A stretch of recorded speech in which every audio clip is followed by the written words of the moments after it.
Hi there, this is John Sirakis, and you are either watching or listening to The Climb. The Climb is brought to you by the Digital Mastermind, and the Digital Mastermind is throwing an event October 17th, 18th, and 19th in the beautiful sunny St. Augustine, Florida at the Casa Monica Resort, where agency owners are going to get together and help each other grow their agencies. And we do this by being open, honest, transparent, and just sharing what's working, what's not working. We have a couple of fantastic speakers. If you'd like to get tickets for that event, go ahead and check us out at digitalmastermind.com.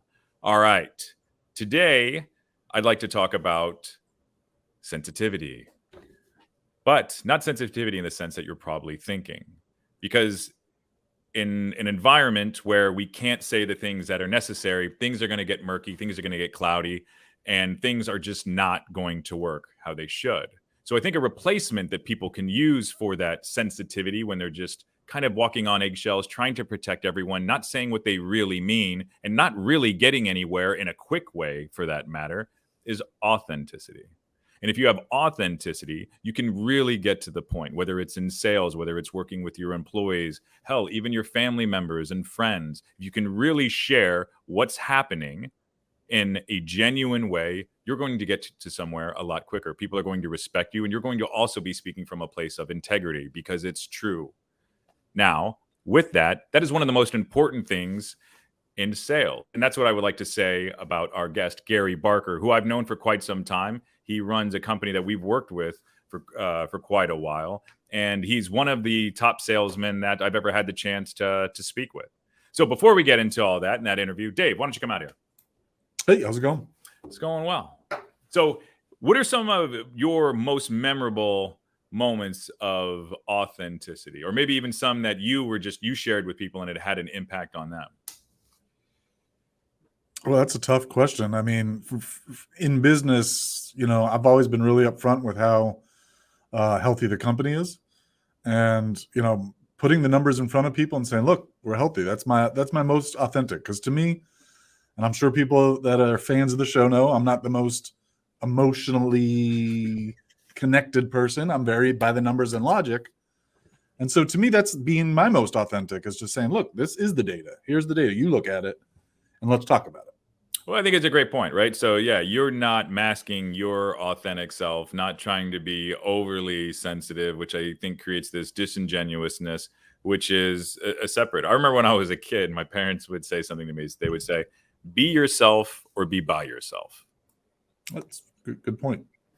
And I think that's important. And for happiness, right? You're okay. This is where we stand, and numbers don't lie, which is also just that's a great foundation. That's a great floor for sensitivity.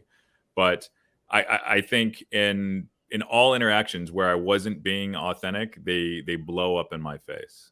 Oh, it's I mean, it's like the old adage of a lie is you can't keep up a lie forever. It's eventually going to crack. Yeah. So if you're not being authentic, then eventually something's going to crack. Yeah, absolutely. And then you're not going to be whole and complete. And you're going to be outside of your integrity. And that's where I love in sales and marketing, when it's just super genuine. I love sitting down with someone and saying like, okay, you do not have the budget to work with us. Right. I love those straight up conversations, or we're not the best fit for you, and here is why. Some people would say that's showing a vulnerability, whatever. I don't need to go down those roads. But I think at the end of the day, it just comes down to that one thing of just being straight up and just being authentic. Hey, this is where we're at. This is where we stand. Well, we're currently right now as an organization reading Traction, going through the EOS exercise, thought process for the company and the leadership team. And in there, it's chock full of examples of where like the head of sales was not really selling. They were just using smoke and mirrors to like show an image of all this hard sales work, but really wasn't doing it. And through the Traction process, they kind of identified that by creating the KPIs that all the emotional storytelling was is now based on. It's now based on numbers, and it unveiled the inauthenticity of the salesperson. So I mean, there's probably a lot of that in the sales area, because I mean, sales is hard. Look, I don't like sales. That's not my thing. And because it's not a guarantee, you can do all these actions and get no sales. You can do no actions and get sales. So Maybe that's what I love about it. It creates that spontaneity. But you Or you bring up probably another get a good. dopamine hit every time a lead comes in. You're like, ooh. Oh, every time. I just love seeing leads and sales. Oh, that's what hooked me. But I think the point you brought up there is the story, right? There's all this story that we always try to throw in, and I think that's around that sensitivity point that I was trying to bring up that I'm just seeing more and more of, and just even speaking to other professionals about that. It's like, well, I didn't want it to come off as, or I didn't want them to feel like. And you're going to feel, it's like you're literally, your interpretation of what it is that they're going to feel is now hurting both parties. Where, and I'm not telling somebody to be mean or spiteful or just say something Right. out of hand. Just give them the information. This is what is going on. This is what's happening, or this is how I'm seeing it. Right. So on the DMG bi-monthly call that we had last week, the topic was combating recency bias. And that's part of this sensitivity authenticity is just, look at a longer track record, not just what happened today or just what happened yesterday or just what happened with this client. I mean, clients suffer from recency bias all the time where it's, hey, you've done a great job for me for the last year, but today you've screwed up. And now that's all you are is a screw up. Let's pump the brakes on that. So, the topic is definitely circling around the agency world right now. Yeah, I agree. And I think we as humans don't realize we're like really good at looking at it, like determining a pattern, but we're incredible at forgetting it. Correct. It's just Yeah. like it's insane. Whether it's a recession coming or any of these, we're just like, oh, what's going on? It's just, but we can just notice patterns, whether it's playing a game or just seeing somebody trying to manipulate us or whatever they are. But how soon we forget in the larger macro scale of those things that are just constantly going to be occurring. That's why good pattern recognizers have good long-term memory, because you have to be able to remember those scenarios in order to detect the pattern. Yeah, I think that's a good segue, talking about good people like Gary Barker. So please enjoy this interview where we talk about sales, we talk about some tactics, building teams, we talk about being genuine, and a lot of others. And if you can, go ahead and like, share, comment. And if you think somebody would be a good guest on the show, go ahead and shoot me an email, john@digitalmastermind.com. That's JON. All right, thank you so much for watching and listening. Gary, thank you so much for joining us. Thanks for inviting me, man. It's great to be with you. Great to have you here. All right, so I would like to start with your climb. How did you get here? Great question. I got here. I was I'm originally from Ohio, born and raised there. Born and raised in Northeast Ohio, up in the Youngstown area. And as a child, my family had a great idea to come to Florida, which sounded wonderful. So we sold everything we owned, got into a 64 push button Plymouth, and embarked on our journey, our adventure to Florida. Got about 3 hours to the north end of Columbus. I must have been dinging my parents for a stay at a hotel with a swimming pool. That was living large in the day. So they stopped, found a hotel with a pool, spent the night. I must have wanted to swim a lot, so we stayed another night. And we never made it to Florida. We stayed in Columbus. I was raised there, graduated high school there. My senior year of high school, my parents decided to take a vacation to Florida with my younger brother, and I was doing some band thing, or I was too cool to come to Florida. So I didn't join the family on the family vacation, and it took me, another 20 years to get down here, but made it to Florida finally in 1995, and been here ever since. So my kids have been born here, and this is home now. I love that. I just love that. They go 3 hours down the road, and then Yeah, that's it. All right, cool. That's I don't know. no, The whole car was packed up, everything, huh? Like it looked like they were going cross country. everything. Hey, for those of you that are young who have no idea what a 64 push button Plymouth is, but drive in reverse, you push the button, real old school. And it wasn't real big. It's not like we were in a Suburban. So I was in the back seat, and the rest of the back seat was a hanging rack of the clothes that we owned. My dad's sign kit was probably in the trunk with a couple of other things like a coffee pot. And that was it, man. That was our world, was living in that compact car. Oh man, I bet you that that builds a lot of character. All right, so you get to Florida in '95, and then where you at? Get us up to this point now. Okay, so yeah, I got to Florida in '95. I moved from Texas with a guy that was wanted to bring me with them. I moved to Florida in '95 with a commitment for $100 a week was my pay, which I don't know what I was thinking. Uh, so yeah, I fell back on my roots. You know, my family's business was the sign business, so I borrowed money to get a computer cut vinyl cutter because I had to make money. $100 a week, can't live on that. So I reached back out into my past and kind of did some side hustle there. Picked up a sales job working for what used to be a competitor of mine. Um, and you know, it just kind of started building. You know, from that point had a few different opportunities and jobs come along the way. And in 2003, I actually joined Digital Technology Group, where right now I run the sales for the company and have been for a number of years. I knew one of the owners, one of the founding partners. They were looking for sales guys at the time. I had left the sign business and was into a different industry, also looking for some good salespeople. And we basically sat down over lunch and collaborated on, hey, what are you looking for? What do you need? What do I need? And I got excited, sold my business over the weekend, called him on Monday morning and said, hey, I found your guy. And they said, really? I said, yeah. I said, I told him to come in about lunchtime, you know, just see what you think if it's a good fit. So I showed up at lunch and they were like, who'd you find? And I'm like, me. Uh, and so that's how I got to you know, that's how I got to where I am right now. Literally I did a typical I guess a family move, right? Ditched everything and went on a new adventure and hopefully, you know, had a place to land when I got there. So um, I guess some things that we learn in our childhood we don't get. They say the apple doesn't fall far from the tree. So I guess in that case, uh, going all in, whether it makes sense or not, is a life lesson my dad taught me, good or bad. So I kind of roll with it. Yeah, no, I love that. And the first thing you sold was yourself, right? You went in there, you set the presentation to get their expectations up, and then you go in there, do a little bit of a shift, and you got the job. Yeah. So let's talk about sales training. So I think for our audience, some of the things we want to talk about today is definitely what I know of you, amazing top-notch salesman. You solid at recruiting, solid at sales, solid at managing teams.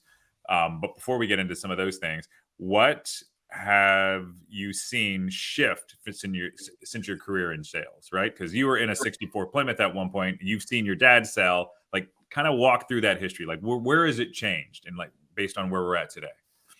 I think where it's changed for me the most, and this has been my big obstacle. You know this podcast. It's you know it's the climb, right? And it's talking about you know making that step, that arduous climb of you know from your starting point to culmination. And for me, it's been the journey, right? It's really been all about failure, and it's a topic that I don't think people necessarily run to embrace. Mhm. But for me, that's been the defining moment. That's been the reoccurring challenge of my life is how do you handle failure? That's been big for me. So in terms of team building, in terms of, you know, John Maxwell says the hardest person to lead in the room is yourself. Mm. And so I've really kind of become a student in life of failure and what role that plays. You know, a lot of people perceive failure to be like the end point. And the reality is, failure is a process of winning. So if you want to win, you better understand what role failure has in that process. And you better be able to, I won't say manage it, but I think you need to be able to learn from it, right? Sometimes you win, sometimes you learn. And that's been my ongoing relationship with failure my whole life. When did you notice, though, the distinction of failure and your ability to overcome it? I think the turning point for me and what I noticed, and it happened early on, Uh, but it took me a while to reflect upon it. When I graduated high school, I was probably not as optimistic as I am today. My perspective was typically on the failure and on the negative, and a lot inward, right? Everything was about me. I had a dear friend of mine who became a lifelong mentor that said to a young man, "Man, you need to get off your roller coaster ride and realize like this life isn't about you. It's not all about you. Snap out of it." And it was honestly, it was loving, but it was harsh. It was very direct, and I think that's was a turning point for me, in terms of failure, right? In terms of that approach, um, I recognize that failure can make me bitter or make me better, and that realization occurred, I think, over time with a series of events and a series of failures, uh, and to recognize, okay, what's going on here, and what can I learn from this? And I think that became the turning point, but I think it was a bit progressive. But if I trace it all the way back, it was a conversation a wise man, had with a at that time I was probably 18 or 19 years old, and I didn't really understand what he meant, but I internalized that and took that as, hey, this guy cares about me. I better figure this out, and so that began that process. Yeah. And what would you say is like your most defining or biggest failure that you've overcome thus far? Oh, wow.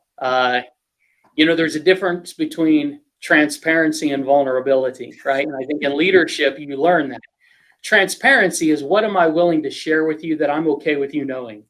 And vulnerability is it peels that layer back, right? Now we're getting honest. Go So deep. yeah, I would say for me, I would say on a professional level, losing a business, and watching that business collapse and your hopes and dreams be dashed, and recognizing that it wasn't anyone else's fault. It wasn't the economy. It wasn't the president. It wasn't my mom and dad. It was me. I made a series of choices that undermined my hopes and my dreams. And eventually, the consequence was is I had to close. I couldn't continue. The hole was too deep. And then you have a choice, right? Do you climb and lay in that hole and live there, or do you climb out? And so I made a tough decision to climb out and to try again and to start another business. And it was challenging. It was difficult, because you have to process past failure. You think of, guys of great fortitude like Edison, right? Like Lincoln. And I am not comparing myself to either of them, but they certainly established a pattern of how to properly deal with failure in their life, and most of the time we don't remember them for all those failures. It's, oh, he invented the light bulb. Oh, he became president and Emancipation Proclamation. And, we remember people for the great things that they did, and we don't oftentimes, recognize, man, there was a lot of failure. So I think that was it, and I think on a personal level, I think, relationship failures, are very poignant. And again, it's so easy to blame the other person. But I think acknowledging what my responsibility in that was, and again, what do I learn from that? You can't always fix it, but you can certainly get better.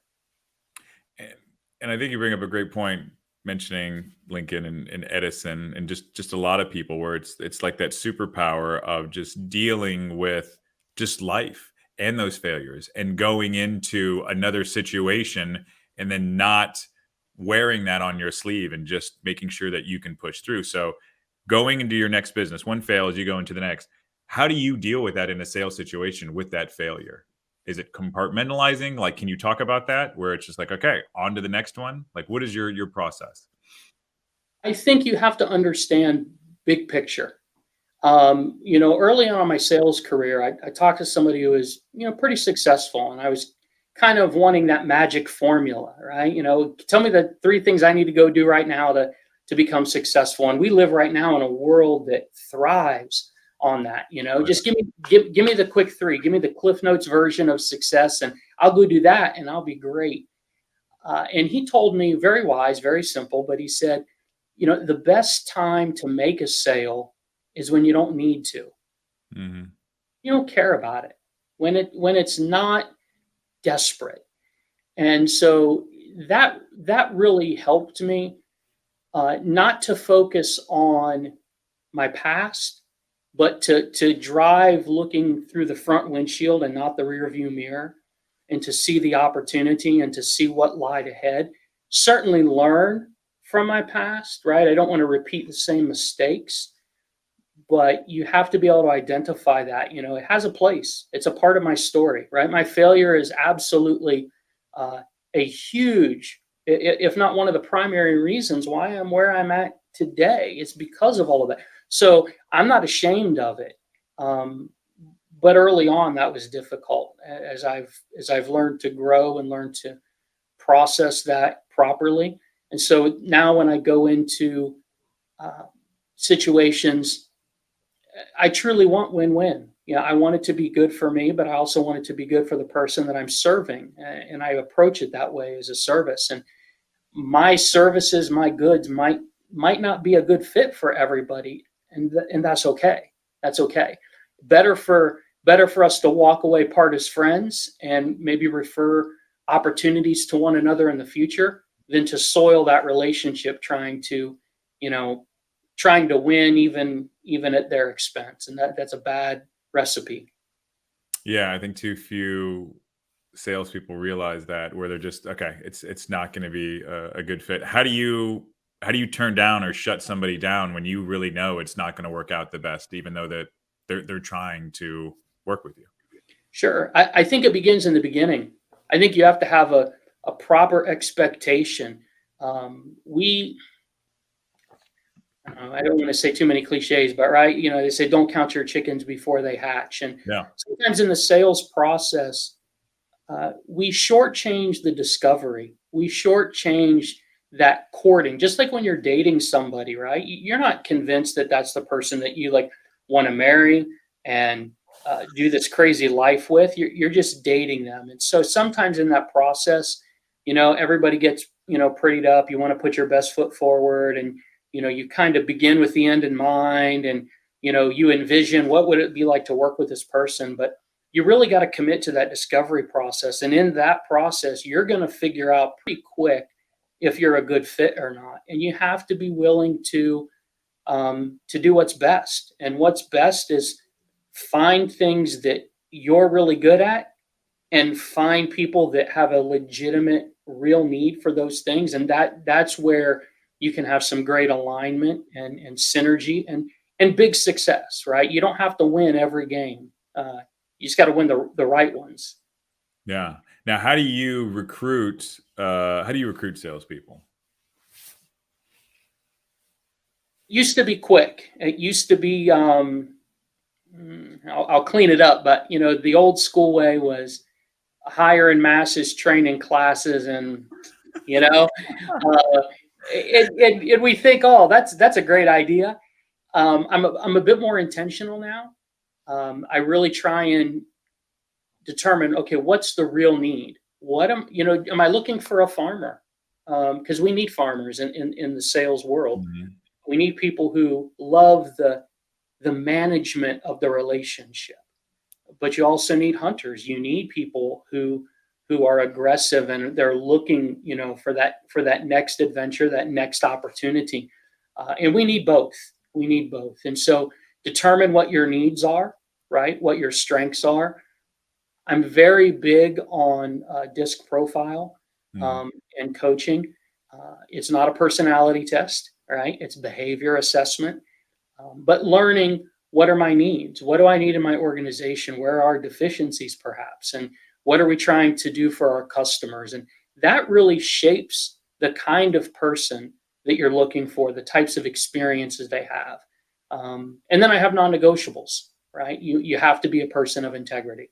You Yeah. have to have a strong work ethic. And in most cases, I'm hiring people that at least have some measure of of history, right? Even if it's in an unrelated field, like I want to see something that says that you're diligent and that you're putting the hard work in to be your best. And so some of those intangible qualities those are absolutes, right? Because I can't teach that.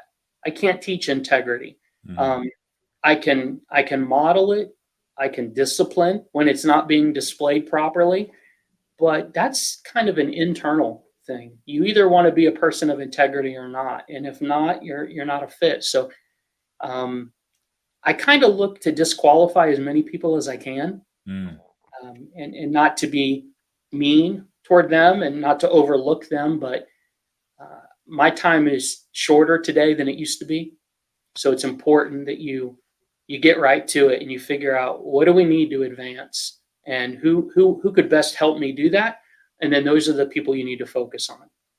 Yeah, and resonates there is I firmly agree with you. I believe you have to hire for the character, and the flip side of that, I believe everybody can change, but I believe that as well that not all of us can change someone, right? They have to go through that journey on their own. So from a business perspective, you have to focus on your core, making sure that you get the right people and your right values.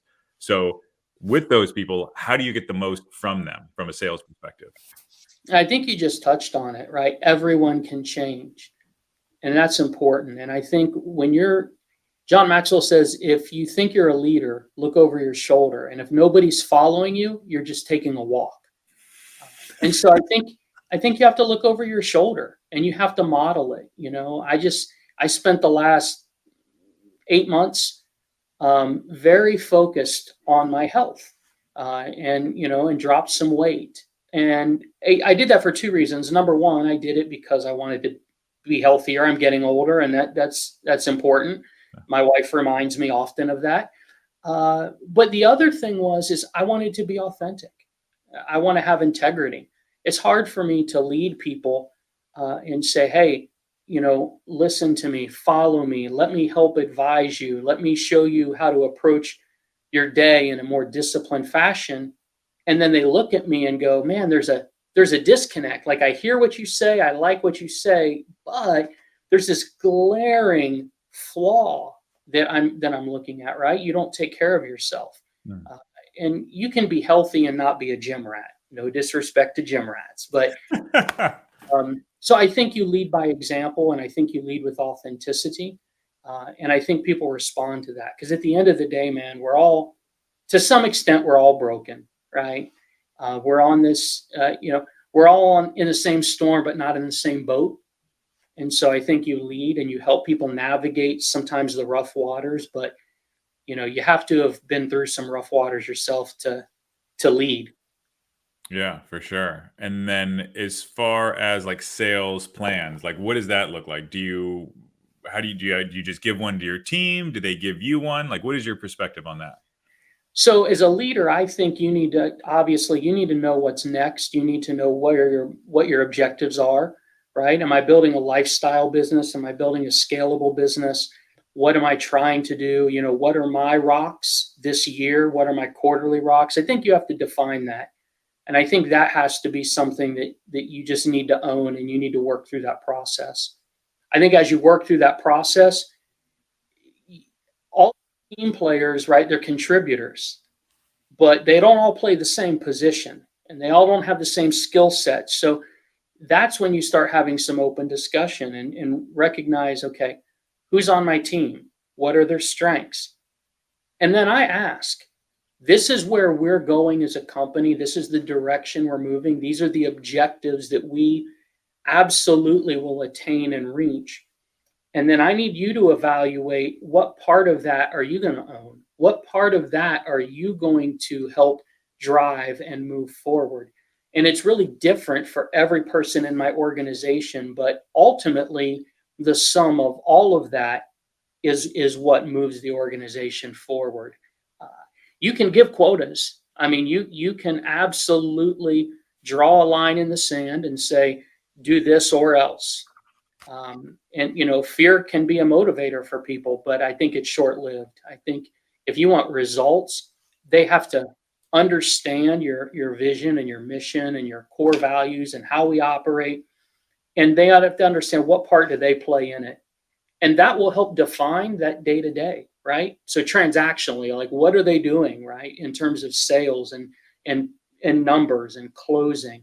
But there's always a correlation between the company's vision and then the individual team member. Like how are they contributing to that? And I think you have to define that. And the more clearly you can communicate that, the faster your people can be successful. Do you see a lot of failures on your team? And then if so, like how do you move forward with them from there? Every day we miss the mark. And if there's someone out there who says differently, I would love to buy time with you and learn that hidden secret that no one else knows. My team, dribbles the ball off their foot, every day in some fashion, right? I tell them all the time, I'm okay with losing. I really am. You're not going to win them all. If you think you are, you're mistaken and narcissistic. So you're not going to win them all. As long as we lose together, I'm okay with that, right? Because sometimes you win, sometimes you learn. Mm-hmm. So when we lose, when we make a mistake, when we miss that mark, we can sit down together and go, hey, how did we, not how did you, not why did you lose that sale? Why did you lose that customer? Why did you lose that deal? How did we lose that deal? How can we be better next time? And if you really want to have guts and you really want to man up and woman up, ask the person that you lost the deal to. They told you no. They went with your competitor. Man, you want to have some courage? Go with honesty. Ask them, hey, I respect your decision. I know you went a different direction. I know you chose a different company to work with. I would love for you to tell me why, not to justify it, but to help me learn how I might do better the next time. Maybe the next deal I won't lose. And if you've built a circle of trust, and if you're asking with sincerity and not just some game that you're playing, I think most good people will tell you that, maybe it was product knowledge. Maybe you didn't listen to them, right? You got so focused on what you wanted to sell them and not what they needed to buy, whatever the reason. And so that is a team. That's how we grow. That's how we get better. Is we talk about our failure. We talk about our mistakes. And again, just don't lose alone. No, even Lone Ranger had Tonto. So don't lose alone. I love that. And we have a similar technique, and I've gotten some really harsh feedback sometimes, man. And it's just like, wow. But you learn from that, right? You do. We all have blind spots, and we get going in our sweet spot, and we're excited about it. And that's why I love DISC so much, because DISC forces you to get outside of yourself. And I know emotional intelligence is a big topic these days, and having that self-awareness, but it's more than that. On a personal side, right? There's a great author, Gary Chapman. He wrote a book, The 5 Love Languages. Mm-hmm. Yeah. And in sales, I think a lot of times we approach it relationally like that, right? We want to give to someone or sell to someone the way we like, what feels good to me, as opposed to engaging with them in a process and an experience where you're focused really on what feels good to them, right? What's a win for them? What's when they say yes, what are they saying yes to? And I think you have to commit to that process. And we're human. We really like ourselves a lot. And so if you don't be aware of that and you're not careful, I think that's where you get derailed sometimes. You're so passionate about what you do, you're not even like listening to the other person. Yeah. Yeah. And you have to be able to respond to that, or you're going to just find yourself not closing any sales or not having the right, customer fit need. Find yourself living in a 64 push button Plymouth and doing homework. That's what you'll find. It's, look, my dad has had measures of success. I remember him picking up clients in, Rolls Royce. And we had a time when, for a sign shop, our sign shop was 50,000 square feet. Wow. And my dad would get calls from, construction companies. Hey, come and look at this project. And that process was my dad tapped the shoulder of the guy that worked for us that wasn't technically a chauffeur, but pretty much, he Yeah. did what he needed to do. And so it was drive to the local airfield, Bolton Field there outside of Columbus, get in a helicopter and fly in our helicopter to go see our customer, right? Oh. That's not typical sign shop. That's not how most sign shops operate. Yeah. So I've seen that, but I've also been, homeless. Like given the choice, right? Like I'll take the other way a lot more. Money isn't everything, but it's reasonably close to oxygen. So Yeah. Absolutely. So I mean that's insane. So a guy that has a 50,000 square foot shine shop, your dad taking a helicopter over to his clients, was that, please pardon me for asking, but is that like frivolous spending, or was that like within was he still profitable with that type of spending? in this instance, he was profitable. We were, it's like any major metropolitan area, in Tampa, LA, right? You're on the 405, whatever. Yeah. You can only go so far so fast. And Right. so, we didn't do that with everybody, Yeah. but, my family had the opportunity to work with Jim Truman, who is the founder of Red Roof Inn. And Oh wow. Jim also owned True Sports and Mid Ohio Racetrack. And so a great man, self-made, multi millionaire, and man, as salt of the earth as you could be, loved and cared about his employees. But so, my dad had the opportunity to do a lot of business with Jim. And so those were the type of customers that, that he would do that with. But it was important, right? Because it was timing. They do call it a window of opportunity for a reason. Mhm. And I think because sometimes of fear, we procrastinate, and then we miss those opportunities. And then you play the blame game. Well, they were impatient, and whatever excuse you want to use, right? But at the end of the day, most of the failure, you can point, but you point one finger out, there's three pointing back at you. And I mean, simple math, man. The odds are you had more of a part to play than the other. So now, certainly, were there areas of my dad's life that were frivolous, or maybe perhaps not as wise? Might be chastised if he shared the story on the Dave Ramsey show. Well, yeah, probably. So again, that's that part of learning and balance. Yeah. I try and take the wise things that I've observed from my family and other people in life, and and apply that. It's they say, like, with the frivolousness, right? So they say a wise person, right, a wise man or woman learns from their mistakes. A wiser person learns from the mistakes of others. Yeah. The wisest person learns from others' success. And Mm. so I think in those instances, that's what my dad was doing, is he was looking at people who were very, very successful, not because he had a helicopter, not because Jim Truman had a private jet. What made him successful? And part of that was being in the moment, quick to respond, quick to make a decision. And so I think my dad was trying as best that he could to emulate that decision-making process, right? Mm. The urgency of, this is important, I need to take action now. Yeah. So I think in those instances, those were lessons that my dad learned well. Yeah. And then did he teach you how to sell? Indirectly, yes. I love my family, my parents. Both of my parents had challenges in their life, in their childhood. I remember when I was young, having that father-son conversation. Yeah. I remember my dad telling me, it's specific to the sign business, right? Because I was going to embark on my own. I was going to quit college, start a business. And he told me, hey, that's crazy, that's foolish, and you'll never be as successful as I am. And that hurt to the core. Mm-hmm. That hurt to the core. But it also fueled me, because of course, as a son, I had that, yeah, I'll show you attitude.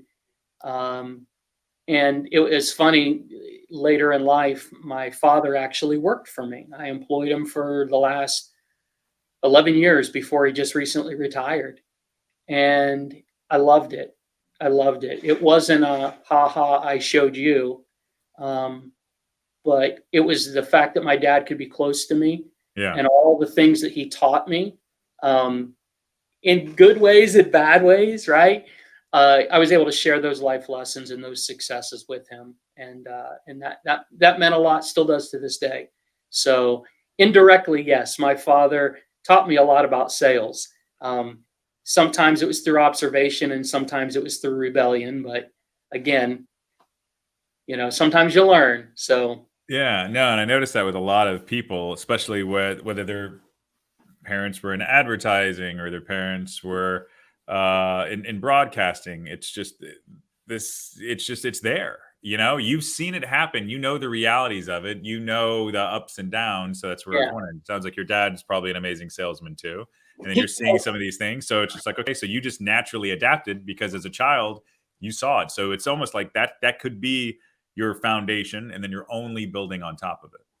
Yeah, I think what my dad did tell me was, if you can become proficient and be a professional salesperson, you won't starve. You won't be homeless. I mean, there are seasons, right? I mean, there are seasons of plenty and seasons of lack. Hmm. Um, but man, it's about as recession proof as you can get, right? In American history, in the Great Depression, there were more self-made millionaires during a consecutive 10-year period surrounding the Great Depression than any other time in American history.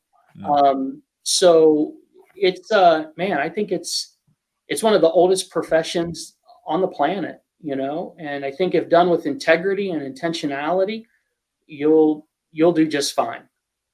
What do you see as the best sales process throughout your career that others could emulate? I think God made us with two ears and one mouth. I think sales professionals, I'm guilty of this at times, we have a tendency to talk too much. We get excited to share what we know, and nothing wrong with that. But if you're talking more than listening, I think you're starting the process on the wrong foot. Mm. I think I think learning to ask intelligent questions and developing the skill of listening will propel you. Um, Again, it goes back to the basics. People like to talk about themselves. Even when you meet a stranger, there are certain things. If you ask somebody about, what's your story? How did you get here? You, and they will talk and they will share. People want to talk about themselves because they want that affirmation. They want to know that somebody's listening to me. And in business, your customers want to be heard. They want to listen to you. And I believe the customer will tell you exactly how to properly sell to them every time. I completely agree. And when you listen, you win. And when you talk, you open the opportunity to lose more. Yeah. I literally will ask customers like, okay, what do we have to do here? So you will go ahead and buy this. And they'll lay out, like, they're going to tell you, like, this is what you have to do. It's like, okay, all right. And this is the process that we got to follow. So let's go ahead and do it. And it's just something that I don't see enough salespeople doing. No, yeah. And the cool part, though, is it doesn't take a lot for you to become excellent at what you do, because most people are content with mediocrity. Mm. Most people are content to get by. Hmm. Most people, if they have a 9 to 5, in their mind, as long as I walk in the front door at 9-ish, that's okay. My high school band director would call after school band rehearsal. Let's say it was at 2 o'clock. He would say, to be there at 1:45 is to be on time. To be 15 minutes early is to be on time. To be there at 2 o'clock, right? It starts at 2. To be there at 2 o'clock is to be late. To be there at 2:15 is to be dead. And he instilled in a young, impressionable teenager the importance of being prepared. and being on time. So if the meeting with your customer is at 2 o'clock, don't call them at 2:05, letting them know you're stuck in traffic. You leave early enough so that if you're stuck in traffic, you're still there at 1:45 saying, hey, I know I'm about 15 minutes early for my appointment, but could you let John know that I'm here? Mm. Yeah. I mean, do you want to be a professional or do you want a paycheck? And I think that's it, man. I learned early on, somebody said, if you flawlessly execute the basics, you're always going to shine. That's it. Absolutely. Just do the basics and just don't ever waver on those. And those are just some of the basics. Just courtesy. Let them feel important. Let them feel special. Let them feel that you are doing everything that you can to make sure that you are the professional leading the sales process. And that's not easy. I mean, we're in the beginning of February, when we're doing this right now. Most people have already made and broken their New Year's resolution, right? Again, the hardest person to lead is yourself. You got to set expectations, communicate clearly, and then you have to do what you say you're going to do. I talk to my team all the time about clear future. Clear future is I'll follow up with you next week. That's not a clear. Yeah. That's like a average intent. A clear future is, hey, John, do you have your calendar in front of you? How does next Thursday at 2:00 look? Okay, I'll call you next Thursday at 2:00. And you better believe if I get your answering machine at 2:00, here's the message. Hey, John, leaving you a message. I promised that I would call you back today at 2:00. I know you probably got pulled into a meeting. If you get a moment when you get out, if you could just return this call. If not, I will call you back at 4:00. And at 4:00, you better call John back. And if you leave a voicemail, you better remind him, hey, I know we were supposed to talk today at 2:00. I told you I'd call back at 4:00. I see that you're still not available. I'm going to call you back in the morning. We're going to reschedule this appointment because I know it's important to you. And then you call back the next morning because what are you doing? You're establishing that you're consistent. You're going to do what you say. It might take you 3 months to get that business, but do you think John is going to give that business to somebody else once you earn it? No way, because he knows he can count on you. You will do exactly what you say you're going to do. You want to be a successful salesperson or build an agency that thrives, man, build upon that principle. Do what you say. Like most people are doing that, and that's why you're so good. I love that tip though. That's a solid one. And yeah, it's something I say, always keep the momentum, but I like how you follow up saying, I promised. Like that language is very important. What other sales tips do you have? I really do believe what's deep in the well comes up in the bucket. I believe that wholeheartedly. What is deep in the well comes up in the bucket. If you are not investing in yourself through personal growth, everyone should have a coach and a mentor. You don't need 100 people. You don't need to binge watch 80 hours on YouTube with a bunch of hacks that are happy to tell you they're successful. You don't need that. You need 1 or 2 people who have been successful in an area that's important to you, and you need to listen. You need to receive coaching, but likewise, everybody also, you need to pour into other people, right? Somebody's watching you, and maybe somebody in your organization that maybe they're new to sales, right? So they're watching you. It could be a family member, right? It could be one of your kids, but you should always be getting coached, and you should always coach someone else. And to me, that's the best way, right? So when I learn something, I immediately want to teach that to other people. Why? Because it's the practical application of what I know up here, right? But how does that flesh out? And it also reinforces it to me, right? So when I learn it and then I teach it, not only am I strengthening my own growth, but organizationally, I'm growing stronger, and I'm investing in other people. And I believe that. I believe, I'm all about servant leadership. Zig Ziglar, that catchphrase didn't exist back in the day, but Zig used to say, if you help enough people get what they want, you'll get what you want, right? But the whole concept is pouring into others. That was his whole premise. Before servant leadership was the coolest LinkedIn catchphrase, right? And so I believe you have to do that. You have to invest in learning and growing as a person, and then sharing that with others, right? It's designed to flow through, right? Don't be a hoarder. Don't hoard all the knowledge you have and like play king of the hill and try and knock everybody off the hill. No, man. Like, I've never climbed a mountain. I think it would be exhilarating. I think it's more exhilarating for the guide than it is the people who do the climb, right? Because you probably wouldn't have got to the top of the mountain had it not been for that guide. And he only got you there because he was where you were at, right? Somebody helped him get to the top to climb that summit. And so I think that's one of the best parts of leadership is celebrating other people's wins. That's huge.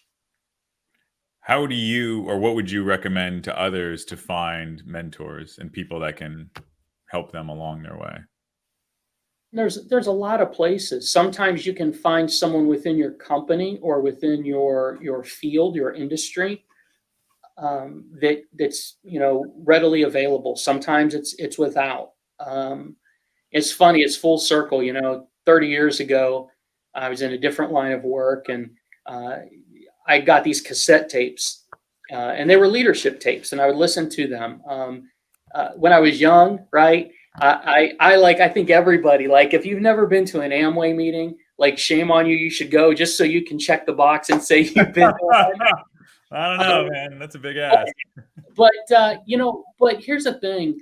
Like, even in like some of that, I took away life lessons, right? So I was, out of high school, and I was going to be the next, Dexter Yeager, and listen to the tapes, that my upline was feeding down to me. But one of the guys told me one time we would go out and, do the whole late night thing at the restaurant.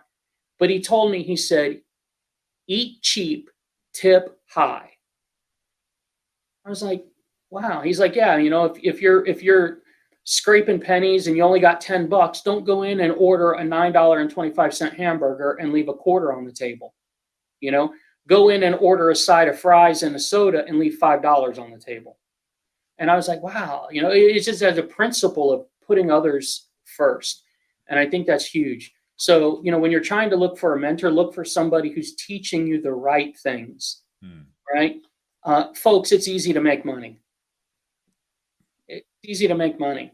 If you're struggling to make money, it's kind of a different discussion because it's really not difficult. But finding the right kind of people who are solid, who have integrity, who have character, you want to be learning from those people. And so seek that out. Look within your company, look within your industry. There's a lot of great resources out there. I'll give you an example. I'm in the greater Tampa Bay, right?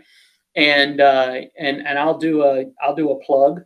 But there's a gentleman named Richard, and I met Richard a few years ago at a chamber event. And Richard is, man, he's incredible. He's incredible. He is a connector. He connects with people. And John, you know who I'm talking about. I do. You know that lion. I love this plug. Yeah, but I'm telling you what, man, it's those are the kind of people. And so that's a great example, right? So Richard is an ambassador with our chamber. He's helping other professionals not only network, but to get better, right? And so listen, there are so many people out there that want to help you get better, but you do have to be intentional. You can't be casual. You must be intentional. I meet twice a week with two different young men, and I'm just pouring my life into them. Not because I'm so great, right? But I want them to know, hey, here's where I failed. Hey, here's where I had success, and here's why. And so I meet with one gentleman on Monday, and I meet with another gentleman on Thursday. I met with him this morning. And I'm happy to do that. But they have homework. And I always check with them the day before. And if they haven't done the homework, I cancel the meeting. That's good. Being harsh, but it's important. Right. And if it's not important to you, that's fine. Like, I'm okay with that, but then it's not important to me. Right. Yeah. It's a measure of their integrity as well, though. It's like, all right, hey, you committed to doing this. You didn't do this. We're going to speak when that's done. Yeah. Accountability. It's an accountability. Yeah. You know? Better said. So yeah, mean- seek those kind of people in your life. Yeah. And I love that. So let's say that somebody's got their back up against the wall. They have to make some sales. What is the Gary Barker go-to to bring some money in the door?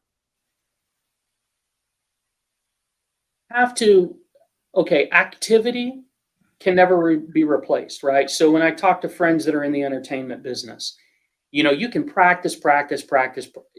Entertainment is not about practicing, it's about performing. So until you get in front of an audience, you're not doing anything. Mm-hmm. If you're in sales, until you get in front of a prospect or a suspect, right? No, we all would rather not cold call, but that's a part of the process. That's a part of what we do. And so you should be out there looking for suspects. They're not even a prospect yet because you haven't even had a conversation, but it's a place to go. It's a door to knock on. It's a phone call to make.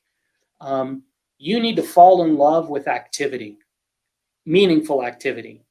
And meaningful activity are things that get you doing customer-facing things. It's what I call front stage. It's a term that Michael Hyatt uses. Front stage. That basically you should spend most of your time doing the things that you get paid to do, right? So if you're selling widgets, most of your time should be talking to people about widgets, not researching, not doing reports, not filling out paperwork, not doing expense reports. You should be doing that on your own time. Mm-hmm. You should only be selling in selling time. Mm. And if you're not committed to do that, then you should go find another trade. Because you will never be a successful owner, leader, or a successful sales professional if you are going to occupy money hours, sales time, doing non-sales activity. You need to go find a job. And I mean that kindly, but that's what you need to do. You have to spend money hours making money. I love it. All right. So let's say the training part.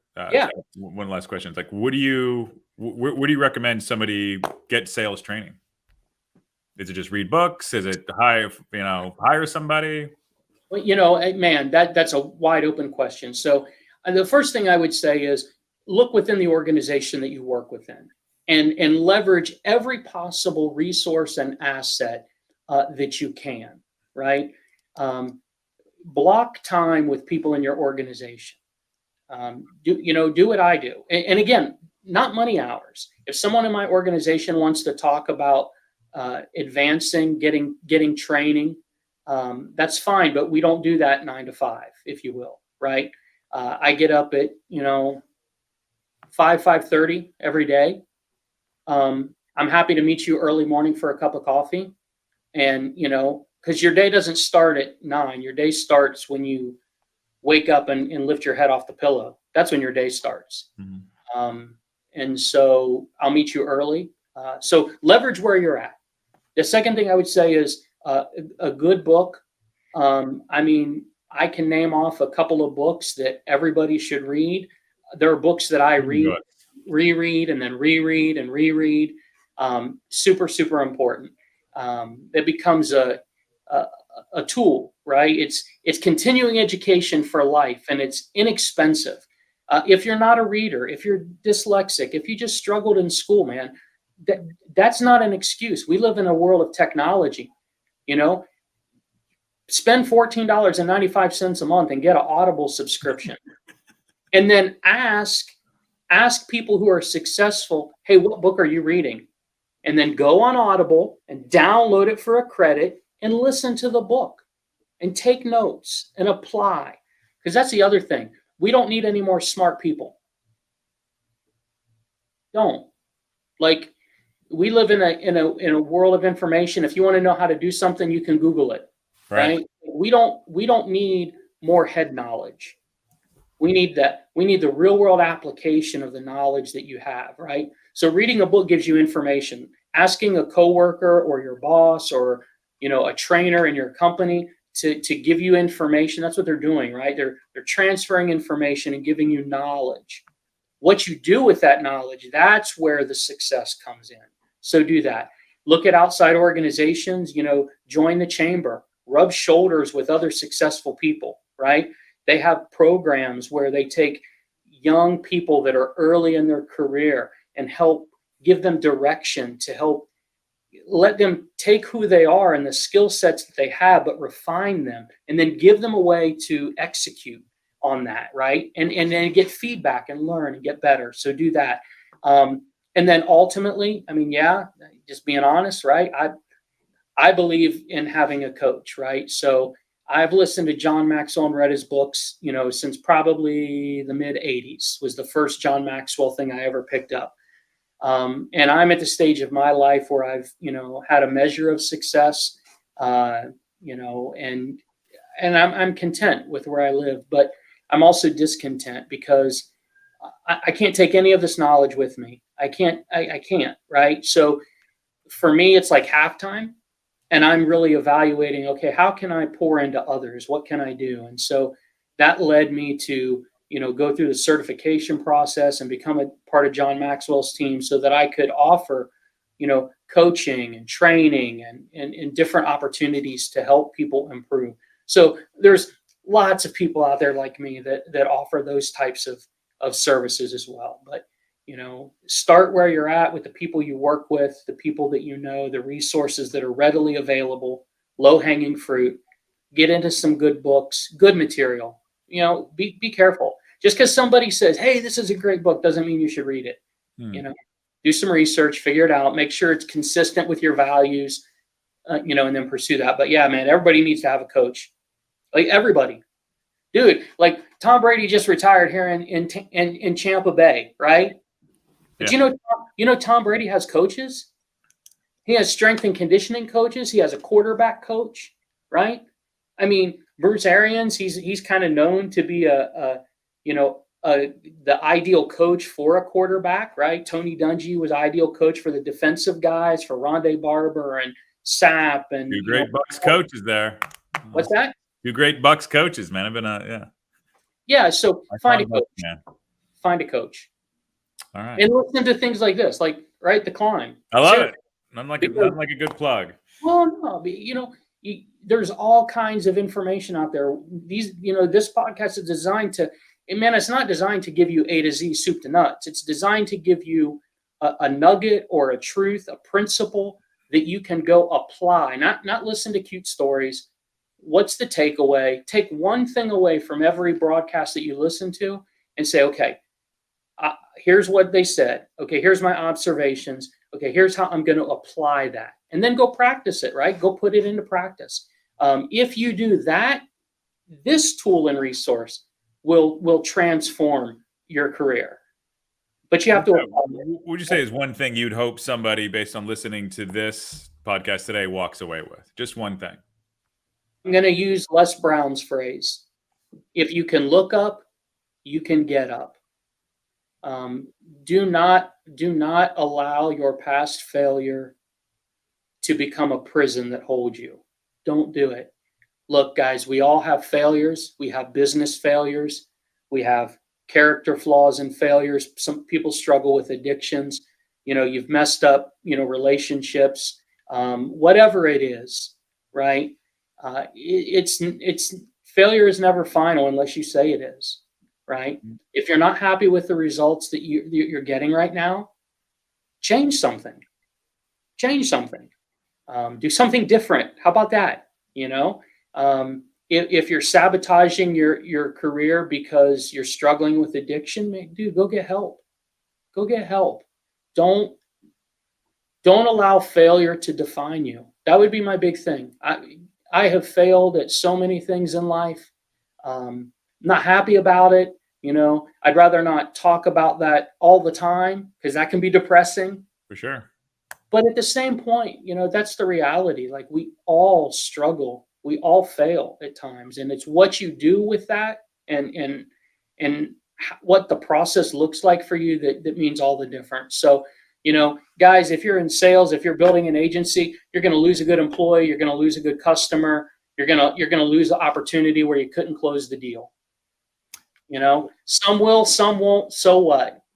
Learn from it, but you got to move on. You got to move on. Don't stay stuck. Yeah, and that reminds me of a lesson that I learned, and I love it too. They call it the past for a reason. You've passed it. Like, you have to acknowledge that. It is behind you.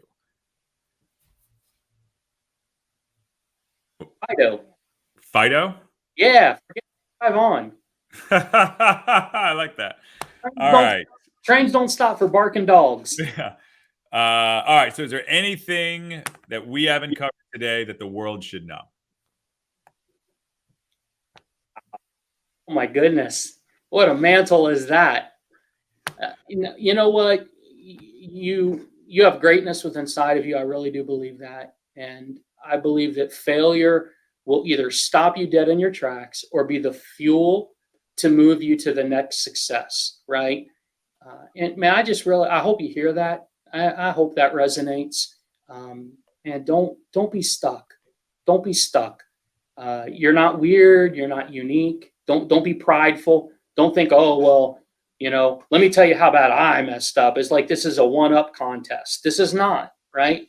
Look, we've all blown it, but what are you going to do about it? What are you going to do about it? The home run hit record, right, also has a strikeout record, right? Michael Jordan, they talk about how many points, how many games he won. You want to talk about something crazy? Go look at his stats for how many shots he missed. Go look at for his stats of how many games he missed, right? Go watch the replays, man. Isaiah Thomas and the Detroit Pistons spanked them year after year after year before he had a breakthrough. Your breakthrough's coming, but you have to keep pushing, right? If you stop, your breakthrough is a million miles away now. Just keep pushing. Keep pushing. Get comfortable being uncomfortable. So how can people get a hold of you? Best way to get a hold of me is send me an email, Gary@GaryLBarker.com. It's a tough one. Or you can go to our website, GaryLBarker.com, and get information there. But yeah, hit me up. I'm on LinkedIn. I'm easy to find. Not quite as bad as the poster in the post office, but you can find it. Gary, thank you so much for joining us today.